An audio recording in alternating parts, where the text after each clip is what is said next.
নবীজির দুনিয়ার জমিনে আমার 4 জন স্ত্রী ছিলেন, একসঙ্গে 4 জন স্ত্রী ছিলেন। কয়জন? আরো জোরে কর।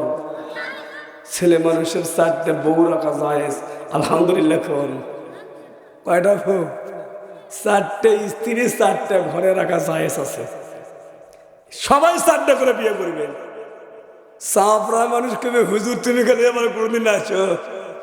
4টে বিয়ের কথা কোরআনে আছে না ভাই? আছে না? যদি এখন না করেন তাহলে কেমন দেখায় না? কোরআন শিবের আয়াতের বিরুদ্ধে যাচ্ছে না?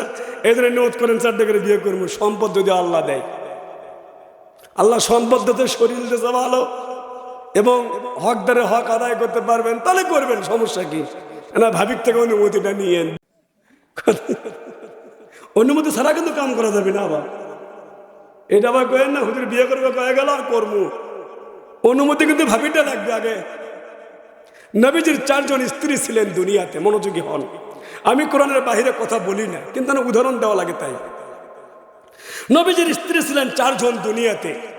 দয়ার নবী, মায়ের নবী একটা অভ্যাস ছিলেন, দিনে দাওয়াত দেওয়ার পরে প্রত্যেকটা দিন আসরের নামাজের পর বাড়িতে আসতেন, প্রত্যেকের ঘরে ঘরে যাইতেন, আলহামদুলিল্লাহ বলেন। আর আমাদের দেশে যাদের 2 বউ আছে, বড় বউ নিয়ে, বড় বউ থুয়ে পালাছে, ছোট বউ নিয়ে আইরে গেছে না গেছে, বড় বউ অসুস্থ, আমি মলে দেব, কথা আছে না নাই? তাহলে নবীর আদর্শের সাথে আমাদের আদর্শের মিল নাই। প্রিয় ভাইয়েরা, আমার মনোযোগী হওয়া লাগবে। নবীজির আমার 4 জন স্ত্রী। নবীজি আমার কোরআনের দাওয়াত দেওয়ার জন্য বাড়ি থেকে বের হয়ে যান সকালবেলা। সন্ধ্যাবেলায় নবীজি আমার ঘরের মধ্যে ফিরে আসেন।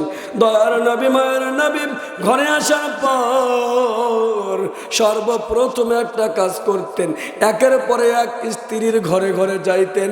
একদিন যাইতেন এই স্ত্রীর ঘরে আগে, তারপরের দিনে অন্য জনের ঘরে আগে। 4 জন স্ত্রীর ঘরে নবীজি আমার যাইতেন, মনের কথা বলতেন, সারাটা দিন মনের দুঃখ বেদনার কথা জানতেন, স্ত্রীদের সঙ্গে পরামর্শ করতেন। তোমার মনে কোনো কষ্ট আছে কি? তোমার সারাটা দিনের কাজ কাম কি? তুমি আল্লাহর ইবাদত করছো কি? সুন্দর ব্যবহারে কথা বলতেন। আপনার আমার একজন বউ বাড়িতে আসার পরে যদি খালি দেখি ভাতটা রেডি নাই, আগেই চান্দি গরম হয়, আওয়াজ দিয়ে বলো ঠিক না বেটি? আপনার আমার এক বউ, নবীজি আসতেন, 4টে স্ত্রী খোঁজ খবর নিতেন। তোমার কি খবর? তোমার কি খবর? তোমার কি খবর? তোমার কি খবর? আর আপনার আমার 4টে, একটা স্ত্রী জমিন থেকে আসছে গরু নিয়ে, পানি পিপাসা লাগছে চৈত মাসে, বউ আগেই ভয় করছে, আর সিগারেটে বইয়ের গাওয়া জ্বর উঠে গেছে। আছে না নাই? নবীর আদর্শের সাথে আমাদের কোনো আদর্শের মিল নাই। প্রিয় ভাইয়েরা, আমার মনোযোগী হওয়া লাগবে। এই জন্য মা বোনদের সঙ্গে উত্তম আচরণ করা লাগবে, সুন্দর ব্যবহারের কথা বলা লাগবে। নবীজি আমার স্ত্রীদের ঘরে গেলেন। সর্বপ্রথম নবীজি আমার একদিন জয়নাবের ঘরে প্রবেশ করলেন। নবীজির স্ত্রী জয়নাব রাদিয়াল্লাহু তাআলা আনহার ঘরে প্রবেশ করলেন। নবীজির স্ত্রী আয়েশা, হাফসা রাদিয়াল্লাহু তাআলা আনহা, সাউদা রাদিয়াল্লাহু তাআলা আনহা চৌকাঠ ধরে দাঁড়িয়ে আছে। নবীজি কিছুক্ষণ থাকার পরে আবার আমাদের ঘরে আসবে, আবার আমাদের ঘরে আসবে। ও যুবক ভাই, মনোযোগী হয়ে নাও। আমার নবীজি ডাক দিয়ে বললেন, নবী গো, জয়নাবের ঘরে যখন প্রবেশ করলেন, আয়েশা দাঁড়িয়ে, হাফসা দাঁড়িয়ে, সাউদা রাদিয়াল্লাহু তাআলা আনহা দাঁড়িয়ে অপেক্ষা করতেছে, নবী আমার কখন আসবে, নবী আমার কখন আসবে। স্বামীর জন্য অপেক্ষা করছে। আর আমার বাংলাদেশের নারীরা স্বামীর জন্য অপেক্ষা করে না, অন্য কারোর জন্য বসে থাকে।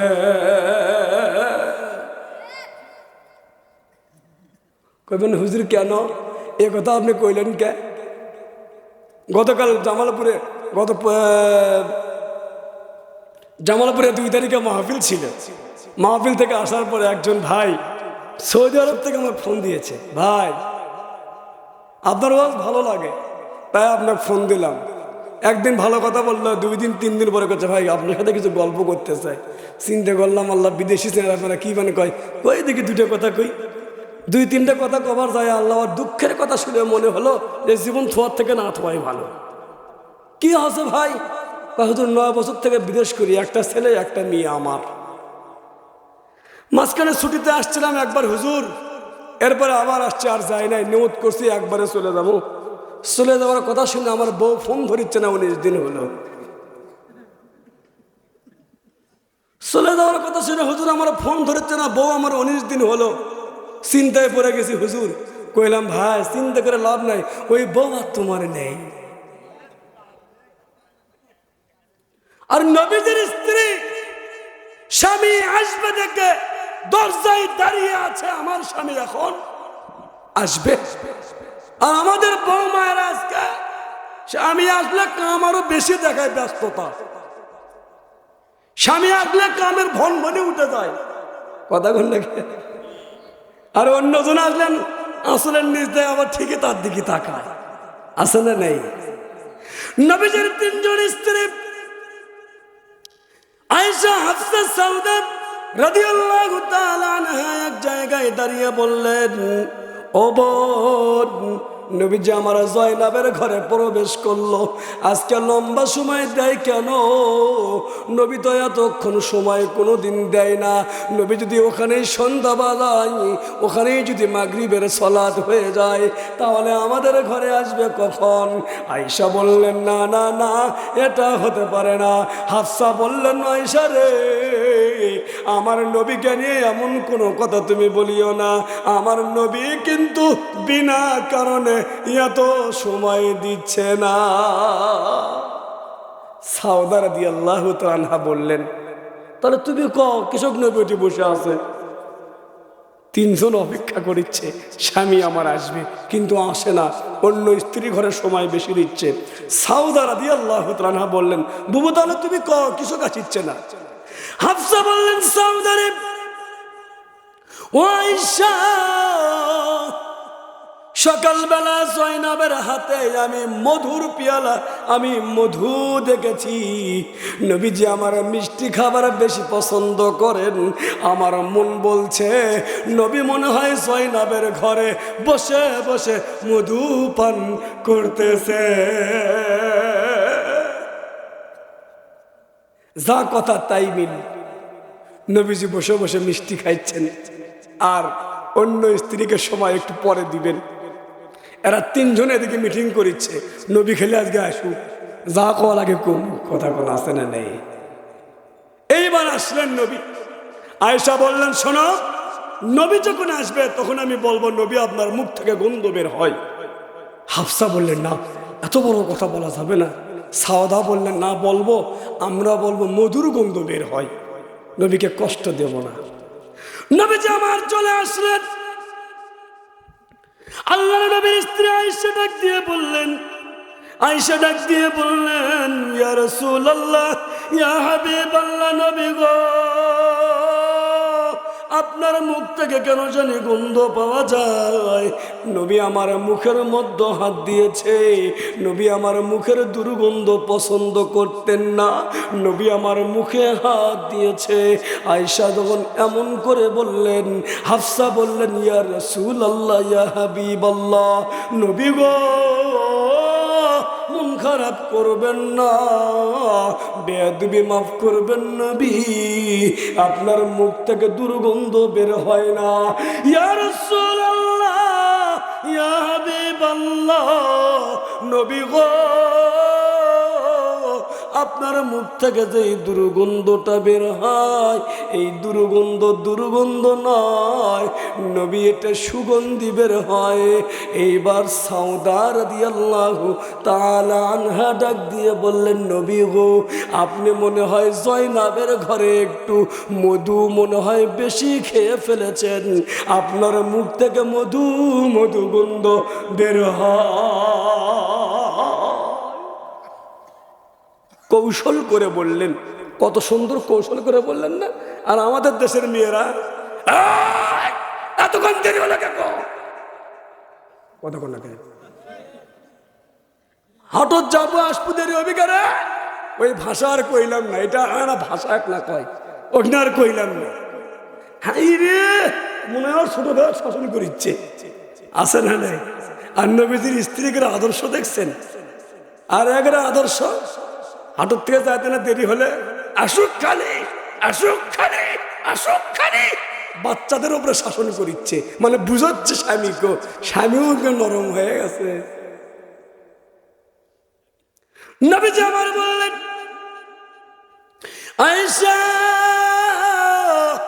আমি একটু মধু বেশি খেয়ে ফেলেছি, আমি তো মিষ্টি খাওয়া বেশি পছন্দ করি আয়েশা রে, এই জন্য মধু একটু বেশি খেয়ে ফেলেছি, আর মধুর গন্ধটা বের হয়। নবীজির স্ত্রীরা বললেন, ইয়া রাসূলুল্লাহ এটাই সত্য, আল্লাহর নবী স্ত্রীদের কৌশল বুঝতে পেরেছেন। নবীজি আমার ডাক দিয়ে বললেন, আয়েশা ও হাফসা ও সৌদা তোমরা মনে হয় কষ্ট পেয়েছো, আমি একটু সময়টা বেশি দিয়েছি, আমি বেঁচে থাকবো যতদিন, কথা দিলাম রে আয়েশা, কথা দিলাম রে হাফসা, কথা দিলাম রে সৌদা, বেঁচে থাকবো যতদিন মধু খাবো না আর কোনোদিন, বেঁচে থাকবো যতদিন মধু খাবো না আর কোনোদিন। স্ত্রীরা খুশি, একদম খুশি, একদম খুশি, আনন্দিত হয়ে গেল। আল্লাহ ডাক দিয়ে বললেন, নবী জিবরাইলের মাধ্যম দিয়ে ডাক দিয়ে বললেন, ইয়া আইয়ুহান নাবিয়্যু লিমা তুহাররিমু মা আহাল্লাল্লাহু লাক, হে নবী স্ত্রীদের মন খুশি করার জন্য আমি আল্লাহকে আপনি মনে হয় ভুলে গিয়েছে। নবী চমকে উঠলেন, আল্লাহ আমি তো আপনাকে ভুলি নাই। বললেন, নবী গো তুমি তো স্ত্রীদের মন খুশি করার জন্য মধু খাওয়া বাদ দিলেন, নবী আপনার কি মনে নাই আপনি যেটাকে না বলবেন সেটা না জায়েজ হয়ে যাবে, আপনি যেটাকে হ্যাঁ বলবেন সেটা জায়েজ হয়ে যাবে। নবী বললেন, রব্বুল আলামিন সেটা তো আমি জানি। বললেন, নবী তাহলে তুমি যে মধু খাওয়াটাকে না করে দিলা, তোমার উম্মত তো কোনোদিন আর মধু খাবে না। আর মধুকে আমি জান্নাতি খাবার বানিয়েছি, মধুকে আমি পবিত্র খাবার বানিয়েছি, নবী আপনি কোথায় পাইলেন মধু খাবেন না? আমি কোরআনে বলেছি, ইয়া আইয়ুহান নাবিয়্যু লিমা তুহাররিমু মা আহাল্লাল্লাহু লাক, হে নবী আমি যেটাকে হালাল করে দিয়েছি সেটা আপনাকে হারাম করার অধিকার কে দিয়েছে? যেটাকে আমি হারাম করেছি সেটাকে হালাল করার অধিকার কে দিয়েছে? যেটাকে আমি হালাল করেছি সেটাকে আপনাকে হারাম করার অধিকার কে দিয়েছে? নবী আমার বুঝতে পারলেন এটা আমার ঠিক হয়নি। আল্লাহু আকবার। কয়টা আয়াতের বিরুদ্ধে গেছে কথা, নবী কিন্তু বিরুদ্ধে যায়নি, নবী শুধু নিজের সিদ্ধান্ত নিয়েছে, নবী আর মিষ্টি খাবে না আর মধু খাবে না, বেঁচে থাকবে যতদিন। আল্লাহ বললেন, নবী আমি যেটাকে হালাল করেছি আপনি সেটাকে হারাম করলেন, এই ক্ষমতা আপনি কোথায় পেয়েছেন জানতে চাই। নবী আবার স্ত্রীদেরকে ডাক দিয়ে বললেন, তোমরা ভুলে যাও আমি বেঁচে থাকবো যতদিন, মধু আরো বেশি খাবো ততদিন। চিৎকার মেরে বলুন আল্লাহু আকবার। তাহলে বোঝা গেল কোরআনের কোনো হালালকে হারাম করা যাবে না, কোনো হারামকে আবার হালাল করাও। তাহলে মুসলমানদের কাছে জানতে চাই, সূরাতুত তাহরীমের 1 নম্বর আয়াতের এক অংশ মধু খাওয়ার ইতিহাসটি আছে। শুধুমাত্র একটি অংশকে কিছু দিনের জন্য না বলেছিলেন নবী, তাতে আল্লাহ নারাজ হয়েছিল।